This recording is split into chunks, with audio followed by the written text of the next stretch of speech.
I left work one day thinking that I was going to meet somebody for coffee and didn't think this was going to be anything out of the ordinary until I wasn't allowed to go home. And all of a sudden, I wasn't allowed to go home. I wasn't allowed to talk to anybody. I wasn't allowed to have my phone. I wasn't allowed to get any of my belongings. I was suddenly a missing person. The FBI was looking for me, and I had to find a way to escape after 3 months.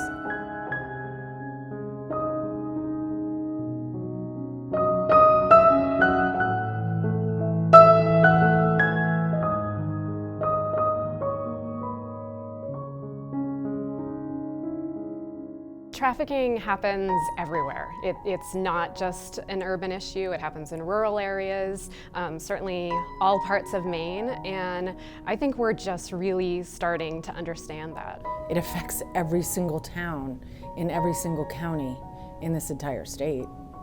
It doesn't stop at a socioeconomic level or anything. It affects any vulnerable individual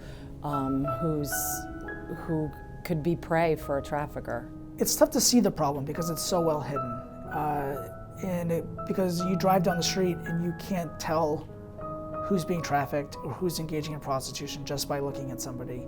Human trafficking is an underground crime, so it's not something that is easy to document, and it's also a really complex issue, legally speaking. Pimps use power and control. They'll use physical force to persuade people to engage in prostitution for profit. Traffickers take advantage of individuals who are in vulnerable situations for whatever reason, whether that's poverty, addiction, unstable housing.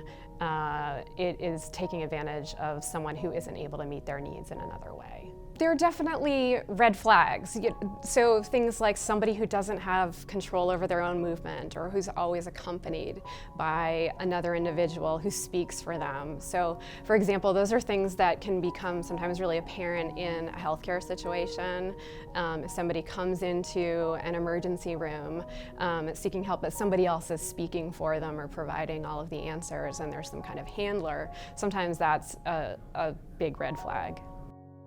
When someone arrives to the Courage Lives residential program, it is very common for that person to be completely mistrustful of others, to be completely mistrustful of us. And so it's a process, it's often a lengthy process of building trust and working with that person to be able to become comfortable.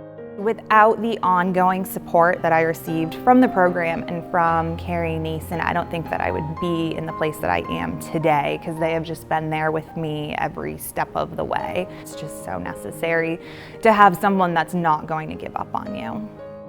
So through Courage Lives, we take a whole person care approach where we look at what are the needs that person has. What is it that that person needs in order to live the life that they really want to be living? What are their needs around clothing? What are their needs around food, medical care, mental health, substance use, their faith and spirituality, their housing, their employment, their school? It's really looking at what are all of those needs. There have been a number of challenges in terms of trying to meet the needs of trafficking survivors, which can be really unique. And so having a residential facility that is specifically aimed at meeting those needs is really critical.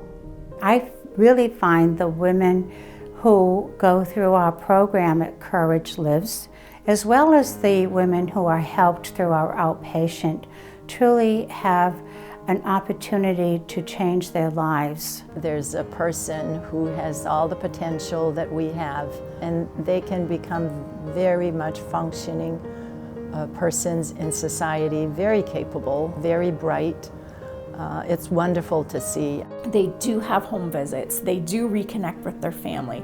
I think one of the greatest joys I know that I have had at Courage Lives is being able to see someone reconnect with their kids.